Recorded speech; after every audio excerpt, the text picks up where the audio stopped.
Has Zuckerberg gone full MAGA at this point? Is that even the right way to frame the question? I don't know. Welcome to 1850 Main Street. Come on in and pull up a chair. Today, Rob Walgate from the American Policy Roundtable and Alan C. Duncan, executive producer of the Public Square Media Network, are at the table by the fireplace. Well, I think he's jumped the shark in the sense of he wanted to get ahead of anything that's maybe coming down the pipe. Yeah. And I don't know, it's a question, has he gone full MAGA, or is he listening to the majority of people that are users on his platform? He's listening to the consumers. Honestly, I think that's what MAGA means now. I think it's become something larger than Trump. I think it has become a movement of the people. If you look at just the demographic shift of folks that helped elect Donald Trump. So I say that jokingly. Yeah. And what are we talking about for folks listening or watching? We're talking about the fact that Mark Zuckerberg, on the day that we're recording this, he did it. This is why we wanted to jump in studio and talk about it today. He recorded a message or posted a message talking about the change in policy and content moderation that's going to be across the Meta suite of products, I believe, particularly Facebook, Instagram, stuff like that. So I thought it was interesting. We shared it around and been talking about it a little bit. Well, it was very interesting, and the reason for it is because Zuckerberg's platforms have been accused in the past of censoring. Accused. They've done it. They're guilty of it. They've been accused and they've done it. He's testified before Congress. So he's been in battles about this for a long time. I do think it's been interesting to see his shift, but here's the thing. We're kind of bearing the lead. Before we go on about this, we wanted to play you his remarks. And then we're going to kind of give our reaction and kind of think through this together a little bit about this. It's about 5 minutes or so of him talking. We'll go ahead and roll that now. Hey everyone.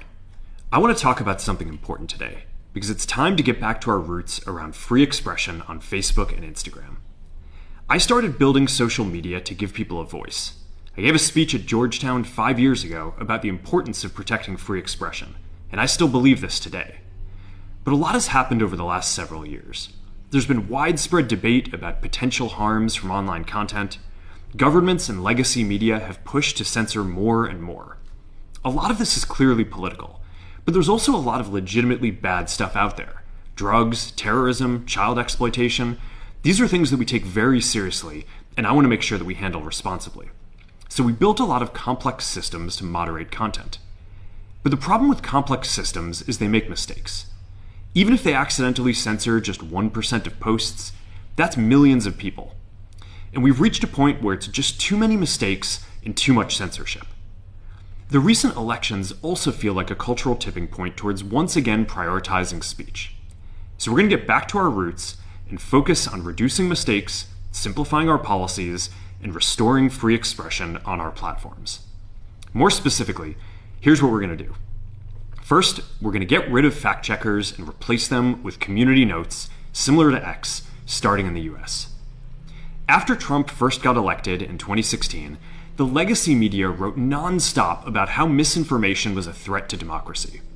We tried in good faith to address those concerns without becoming the arbiters of truth. But the fact checkers have just been too politically biased and have destroyed more trust than they've created, especially in the US. So over the next couple of months, we're going to phase in a more comprehensive community notes system.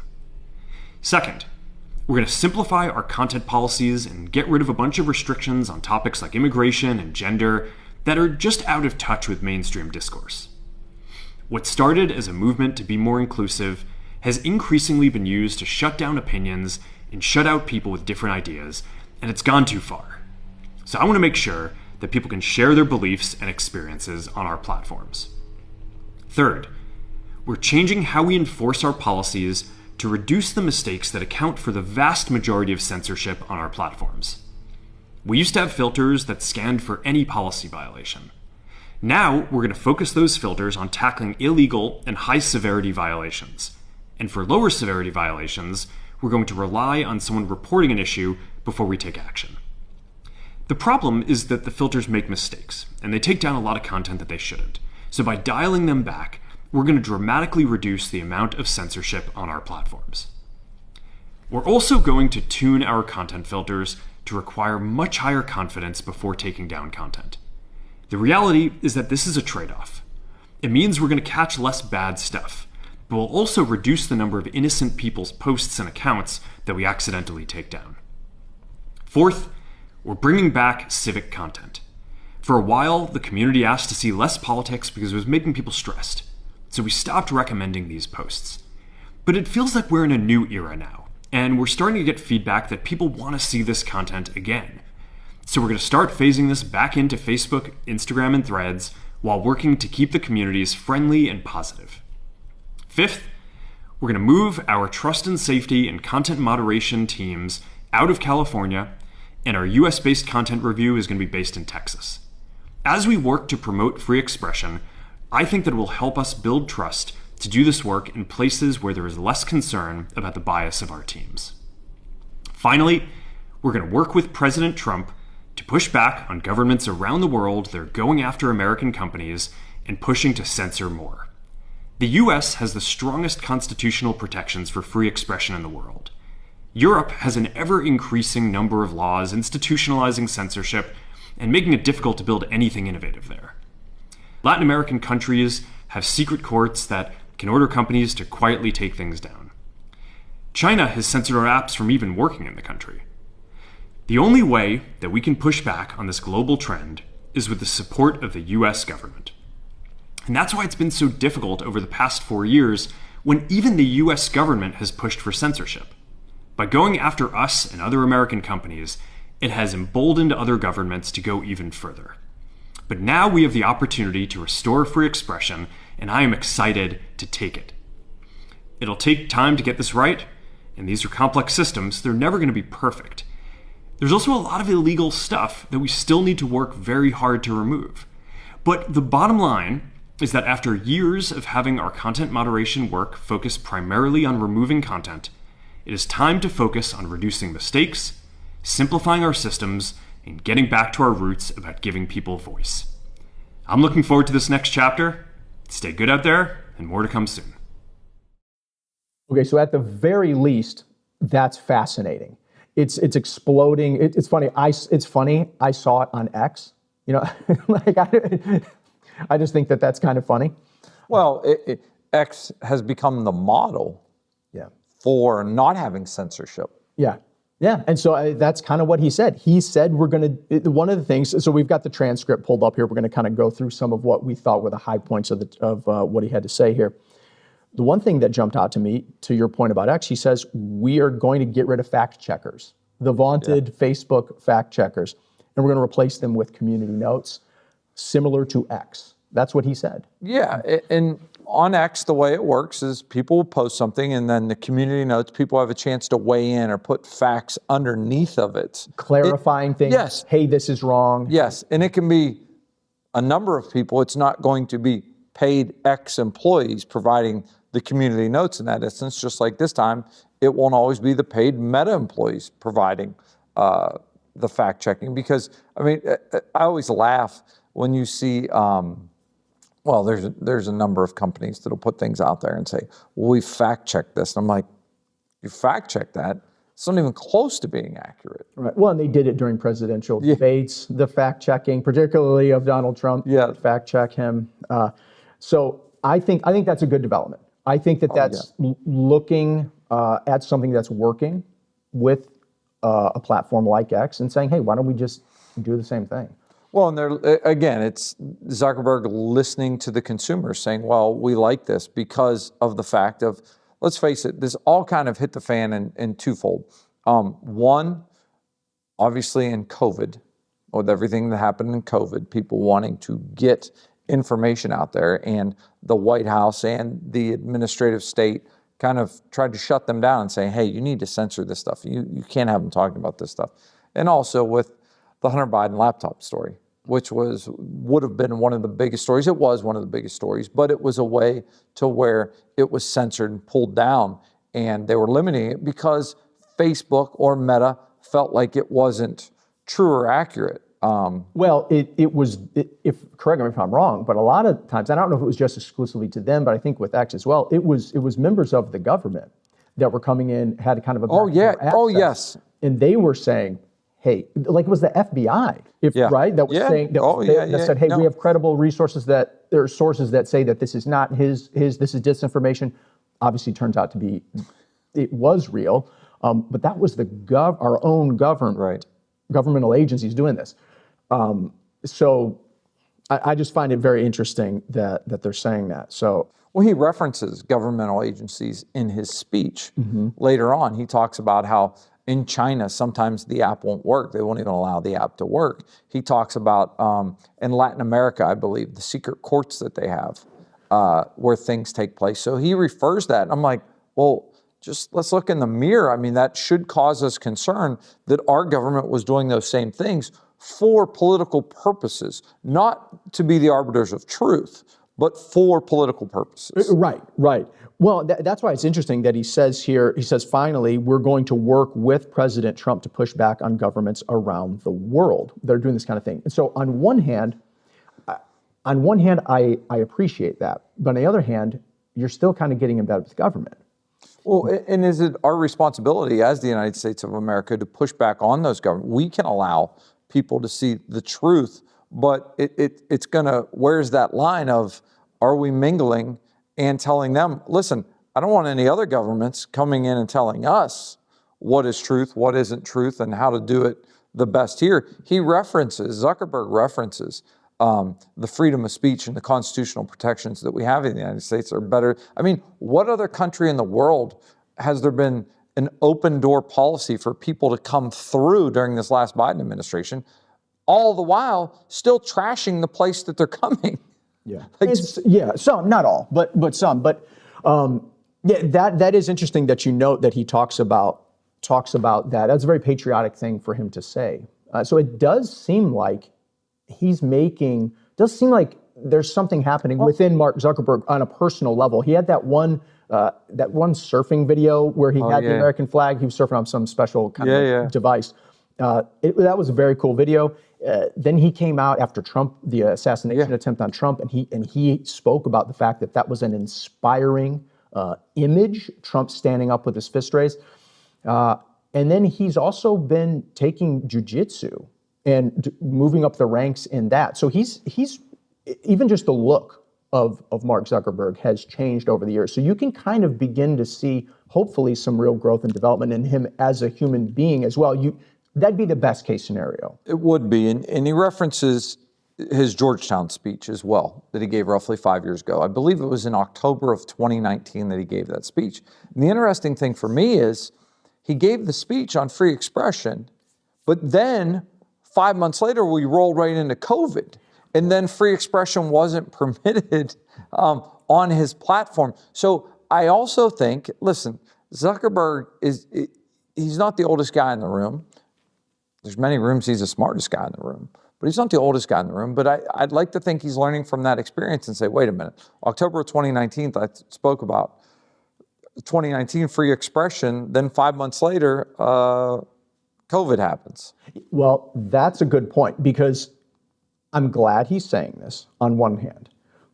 Now, I'd like it feels easy to say when the public has spoken in America, when there was a wave of support for policies that would be more considered conservative.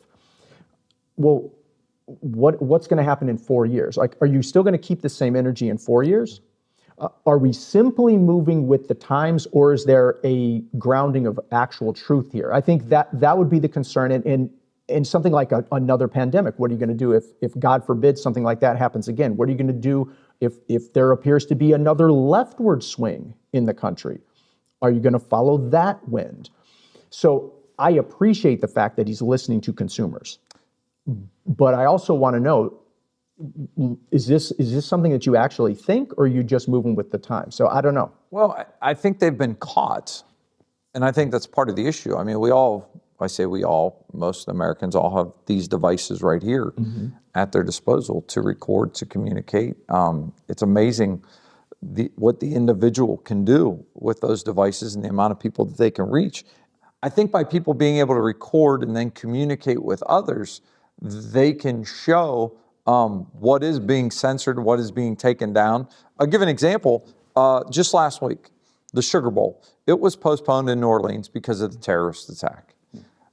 ESPN chose not to show the anthem, chose not to show the recognition, the moment of silence. They chose not to show everything that happened the next day at the Sugar Bowl. They said it was a timing error. And people were posting on X and other social media platforms like, why wouldn't television show this?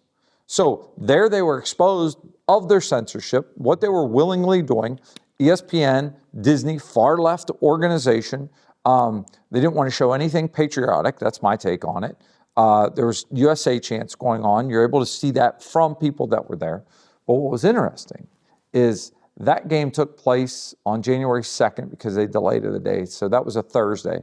On Sunday, when it was time for the NFL games, the NFL on Fox, CBS, and others made the decision to show the national anthem, to show those moments of solidarity. So I think that's another place where, it was censored here, but people found a way to get to the truth. And everyone's like, wait a minute, why wouldn't you show us this?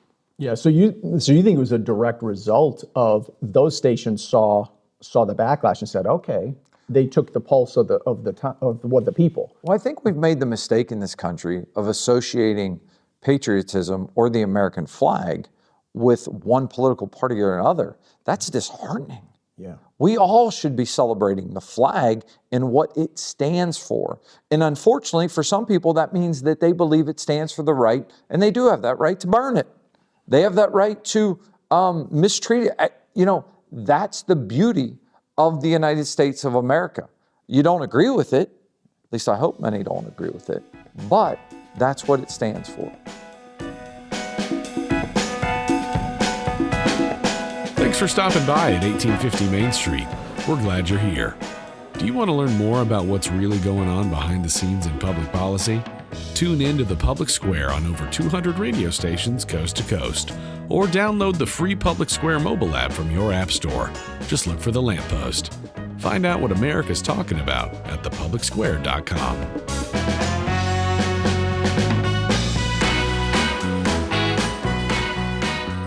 Well, let's go back to this transcript of Zuckerberg's remarks again. One of the things that I found interesting, I'm glad to hear it, but I find it interesting.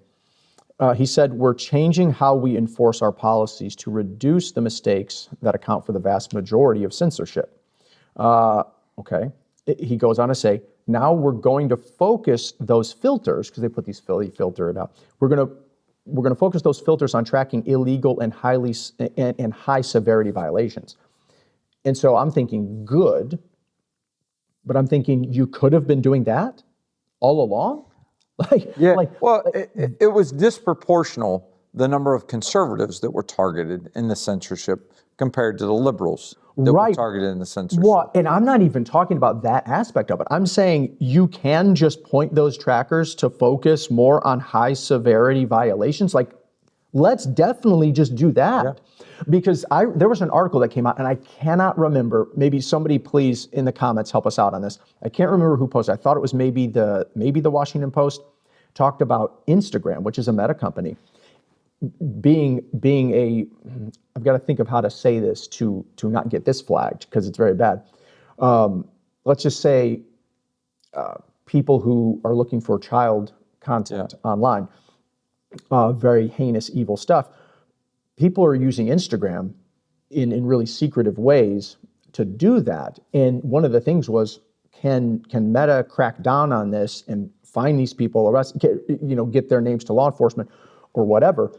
And so I see this, we're going to focus our filters now on tackling illegal and high severity violations. Like they needed to be aimed there already. And I'm not saying they weren't, I'm sure that they were, but there was a real issue within that company of people trying to get around those filters. So much so that mainstream publications were talking about it.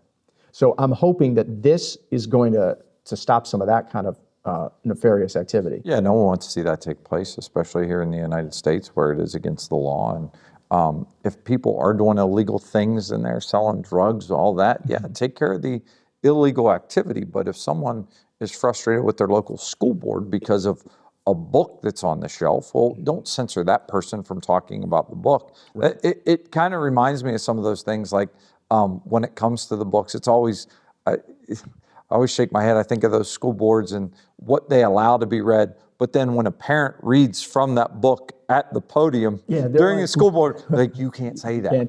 Wait a minute, but my 10-year-olds can read this. So it's always an interesting dynamic that creates more discussion. I'm not for censorship. I'm not for pulling those things, but I'm also for age-appropriate things that parents are able to make the decision on how they want to raise their children. And that's who should be making decisions in a lot of these instances. Yeah.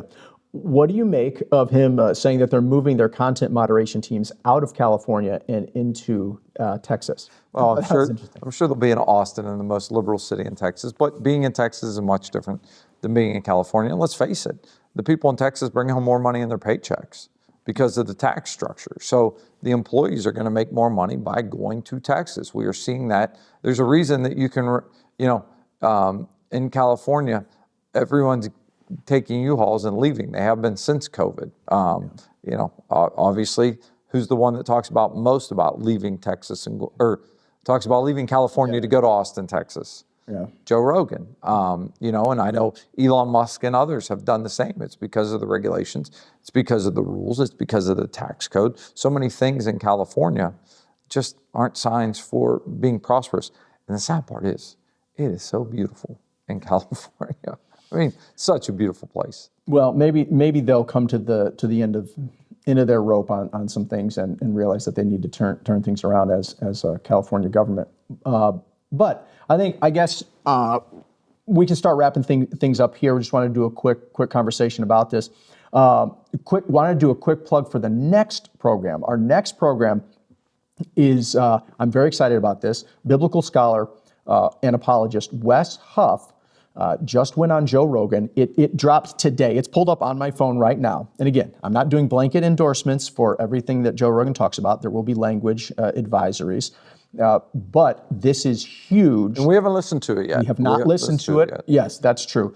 But as soon as we're off here, I'm going to throw it back on. I'm going to listen to it. And we're going to come back. We're going to record tomorrow. Hopefully we'll post it by the end of the week. Our reaction, just some of the key points that we thought were very important. But this is a great opportunity, I think, for a Christian man that knows his stuff, a biblical scholar and apologist, to sit down with the biggest media platform in the world and talk about Christianity and Christ. So that's going to be interesting. But again, I guess one bottom line for this Zuckerberg conversation that we're having today is, I hope that this reflects a real principled stand and a change in his mind. I hope it's not just flowing with the wind and the seas of change. But I also think that we'll probably continue to talk about this with Dave and the rest of the Public Square team on a long-form Public Square broadcast. Because talking about Facebook and Zuckerberg and social media in general, its impact on families and kids has been something that we've talked a ton about on the Public Square. Yeah, and I think that's a whole nother discussion we can have. And the benefits, are there any benefits for young people to even be on social media, number one? Or any of us, at all. So great, you're not going to censor conservatives anymore, ostensibly. But do we even need this in our lives? To what degree do we? Can it be a force for good? Do we need missionaries to go into these things? There are a lot of conversations to have around this, and I think we're probably going to keep having them on the Public Square in 1850.